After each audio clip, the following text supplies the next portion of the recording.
God has put it in your heart to come back and thank us. The Senate is one.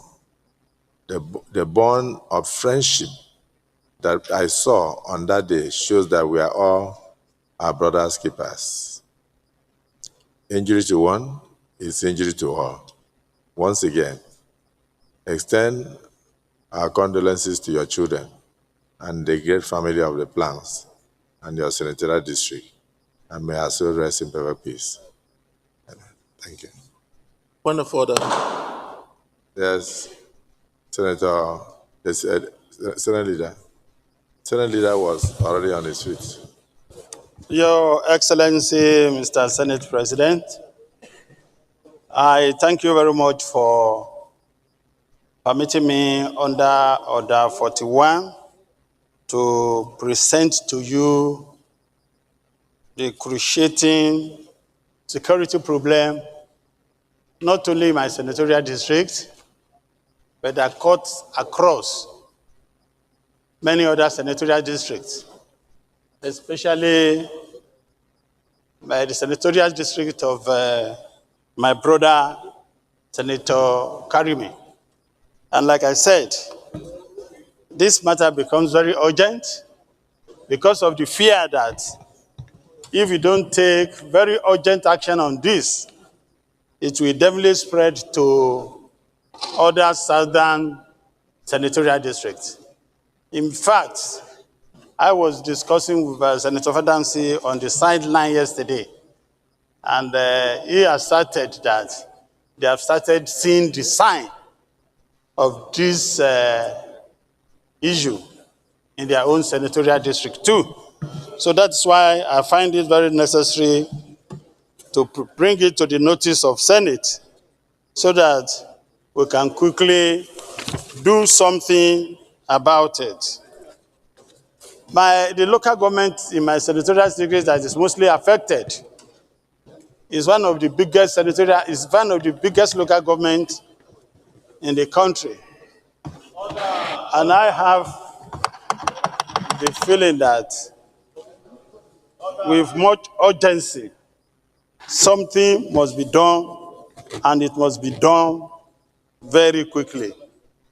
With my permission, sir, I will briefly go through the urgent need to address insecurity in Kwara South Senatorial District and beyond, and particularly in the federal local government area, call for immediate and comprehensive federal intervention. The Senate notes with grave concern the escalating insecurity in Kwara South Senatorial District, especially in the Ifelodun local government area, where bandits attacks, kidnappings, and killing have reached alarming levels in recent weeks, forcing thousands of residents to flee their communities. And I will want the Senate to take note that most of these people who are fleeing, straight away, they are going to Lagos to congest Lagos. And if you are not very careful, this thing will quickly snowball in Lagos State. Further notes that within the last month, no fewer than 12 foreign guards and local vigilante members were killed in an ambush by armed bandits in Okeode, including a traditional ruler, Bale of Ogba Ayo community, and several other traditional and community leaders were among those slain in separate incidents in Babanla, Sagbe, Uruago, Gamu Aleri, in Ifelodun local government, Isin local government, Ekiti local government, and Okeoro local government. Concerned that at least 142 persons have been kidnapped and over 70 killed in the last 12 months across Kwara South, with no fewer than 25 communities deserted, due to recurring attacks, leading to severe human displacement and disruption of social and economic life. Farms have been abandoned, roads have become unsafe, local economies are completely paralyzed, and schools have closed, thereby worsening poverty and increasing youth vulnerability to crime.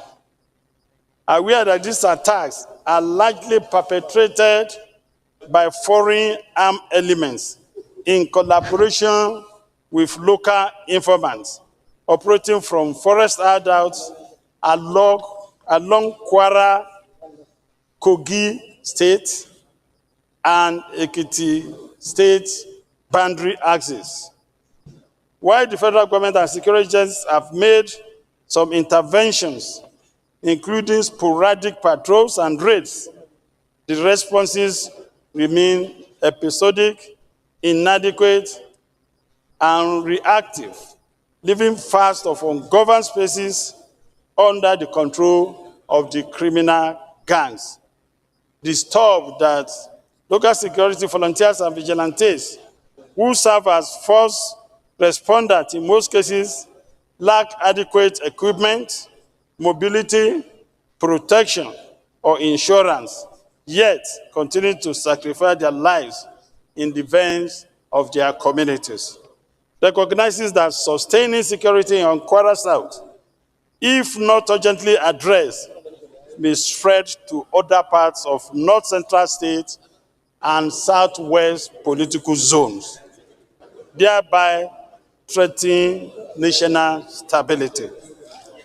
The Senate therefore resolved to urge the federal government to establish a permanent military base in Kwara South Senatorial District near the forest belt of fellow local government as rapid response up, and mandate the Chief of Defense Staff, Inspector General of Police to deploy additional troops and special units to clear the forest and return normalcy in the affected communities. Call on NEMA to immediately provide humanitarian relief to displaced persons in the Fellow and other affected local government areas, and urge the federal government to compensate families of fallen forest guards and vigilantes who died defending their communities. Direct relevant security agencies to identify and prosecute local collaborators aiding bandits operation in Kwara South and beyond. Mandate the Senate Committee on Defense, Police Affairs, and National Security and Intelligence to undertake on-the-spot assessment of affected areas and report back within 2 weeks. And mandate the Senate to invite the Minister of Defense, Chief of Army Staff, and Inspector General of Police to brief the Senate in plenary on the coordinated federal response to insecurity in Kwara South. Lastly, sir, observe 1 minute of silence in honor of forest guards, vigilantes, traditional leaders, and innocent citizens who lost their life to bandit attacks in Kwara South Senatorial District and Kogi State.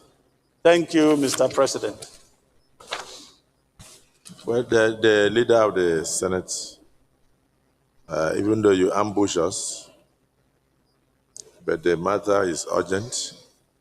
You didn't wait to even get the consent of the Senate, in line with Order 41. But nevertheless, you have moved the motion, so let me get somebody to second the motion. The Senator Karimi had a similar motion, so let him second the motion. Thank you, Mr. President.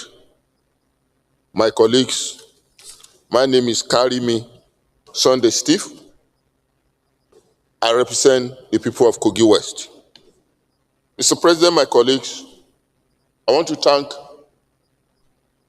the leader, the the deputy leader for bringing this motion. The axis bordering Kwara South Senatorial District, Kogi West, and Niger State has become the axis of evil for these criminal elements. Mr. President, in the last 6 months, our people have been under attacks every day. Kidnapping, killing, and looting. In fact, a part of my senatorial district, every part of my senatorial district, all local governments in my senatorial district has been attacked by these people. And they even took over some communities. In fact, one of the commissioners that traveled with my governor to the affected area called me yesterday and said, do you know they have taken over these communities? They did not only take over, our people fled from those communities, and they broke down their homes and took over their homes. That is the situation we find ourselves. Mr. President, one of those guys that was kidnapped and was with the bandit for months, when he was released, he made a statement. It's all over the social media that one of the leaders of the bandits said, your senator, Senator Karimi, he built barracks for soldiers to attack us. Yes, I built barracks, which I financed privately. It cost me a lot of money just to ensure security of that environment. They said, go and tell him with his barrack and his soldiers, we are waiting and looking for them. That we have generals in the field here. Mr. President, we've got to do something about it. Yes, the federal government is trying. They are planning to set up the forest guard. It's a noble move. But we need to do something urgently. Some people are benefiting from this criminality. They may also be planning because they know that they are losing the election already.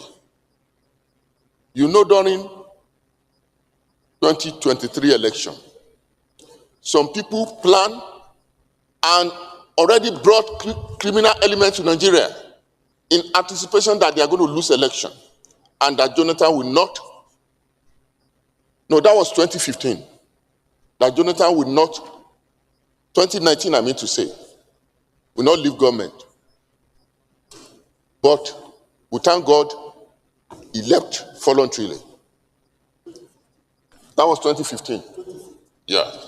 Those same people, Mr. President, they are aware that Nigerians, they are now realizing that the good work that President Tinubu is doing